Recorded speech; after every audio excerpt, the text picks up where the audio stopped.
It's almost an object lesson, isn't it, Ben, maybe, for this bailout thing we have going right now. The one that started over the credit markets and now, well, if we're lucky, our little company here maybe gets some of that money coming from the feds, huh? Probably just a little too small, huh? You get my point, though, ladies and gentlemen. I'm looking at this story and I'm mad. I'm mad because I lost on this issue. I said at the time, I don't think this money's going to be spent on these causes. Look who's involved, blah, blah, blah. Small percentage of people who were accused of being, I don't know what it was, Ben, pro-smoking or I wasn't making enough money for anybody to point to me and said I was in the pockets of big tobacco, but some people got tarred that way. And the idea was, why would you be against this?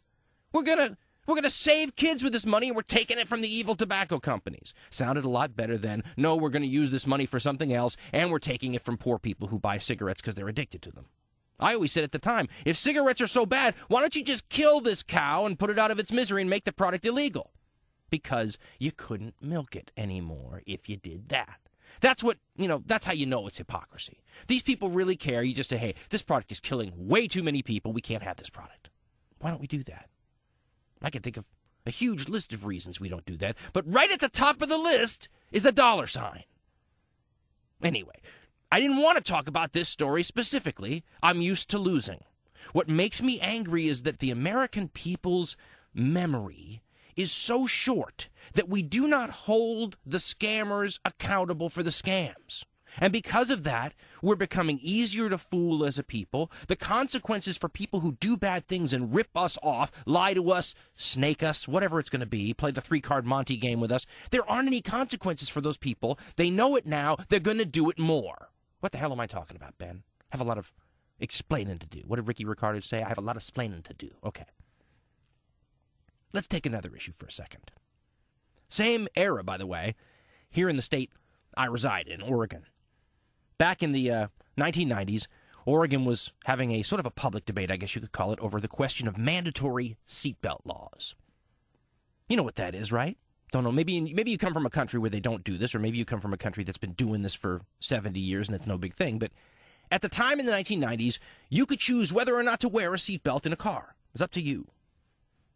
There's a big push to make states have laws that mandated that people would buckle up. And there was a big debate going on at the time. We were on the radio talking about it. I had all the officials on. I had police chiefs. I had all these people pushing these ideas. And the way they sold this thing, remember the way they sold the tobacco lawsuits, the way they sold this seatbelt restriction thing was, it's never going to be something we'll pull you over for. It's just a little thing we're going to notice if you get stopped for something else. You might even get a ticket someday, $10, fix a ticket, don't do it again, blah, blah, blah. But nobody's ever going to be on the streets looking for you because you violated the seatbelt law. And they made you feel like an idiot at the time, Ben. You should have been there. It was like, okay, Dan, what did we say in the first part? You're off your meds, you fool. Nobody's ever going to be pulling people over for seatbelts, you idiot.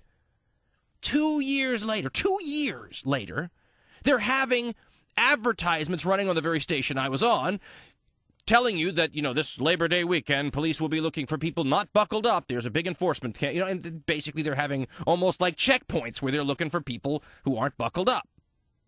And I thought to myself, all right, I've seen this kind of scam before where they tell you one thing and then down the road they don't do it. I've never seen a scam like that where the forgetful period of the voters, the electorate, the public body, whatever, was assumed to be so short. I mean, these people pulled the shenanigans on me 2 years after they, I guess I was stunned that people couldn't even remember 2 years to go back to these people and say, hey, wait a minute. Didn't you tell us 2 years ago you weren't going to do this? This is what I mean about the consequences. Nobody's ever, folks, it's just not going to happen. Nobody's going back to the tobacco thing and pressing anybody on this. These activists are wasting their breath, unfortunately, saying, hey, we never got the money. Because the very people that push this whole thing are not interested in changing the deal. They like the deal. The politicians that were in on it, the news media outlets. Why isn't this on the cover of the New York Times, Ben?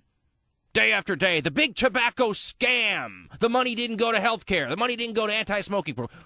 Because the people that would have to put these things on their front pages were on the other side of that issue at the time. Makes them look wrong to have to get up there and admit that. What's more, who knows? Maybe they like those bridge building projects that tobacco money's going to instead. I don't know. The point is, I'm used to being on the losing end of these issues. What drives me crazy is that I never get satisfaction afterwards that, hey, we got scammed. And if you don't figure that out, what's the disincentive? Hey, we got scammed. You're in trouble because you scammed us. You're going to jail. Boom, there's your disincentive for not doing it again. If you don't remember, acknowledge, and punish, why wouldn't you just keep doing it? Take the seatbelt issue. I have never, ever seen any of those people that I talked to on the radio who assured me that I was off my meds because I thought people would be pulled over if they didn't have seatbelts at some point, ever have to come up in front of the people and say, oh, yeah, I know that we have said 2 years. That's why Tim Russert was so great, Ben. He used to do that. He'd play the video right in front of you, and then he'd go back to the person and say, didn't you say that 2 years ago? And they'd be sweating and everything. It's the same idea. Those people who said to me, you'll never have these checkpoints, never had to get up and say, I lied, or I was wrong. And here's the other thing, is that in the rare cases where they do have to do that, when the issue is so huge that there's no choice, there are no consequences. Again, so they admit to having done something wrong, sorry, won't do it again, goodbye. What's the disincentive to keep things from happening that way again? Take the Iraq War as a perfect example of this. Where are the weapons of mass destruction? I know it's dumb to bring that up now again, Ben, because we've moved past that whole issue, haven't we? The argument is 10 steps past the weapons of mass destruction. You're living 2 years ago, Dan, 5 years ago. Where are you? My point is that people at the time who were going, wait a minute, I don't think this is right, were steamrolled. We were steamrolled because people in the know knew better than we did. Trust us, we know. We're in these positions. We see the sensitive information. You have to trust us because you don't know. Then they're wrong and they get to say, oops.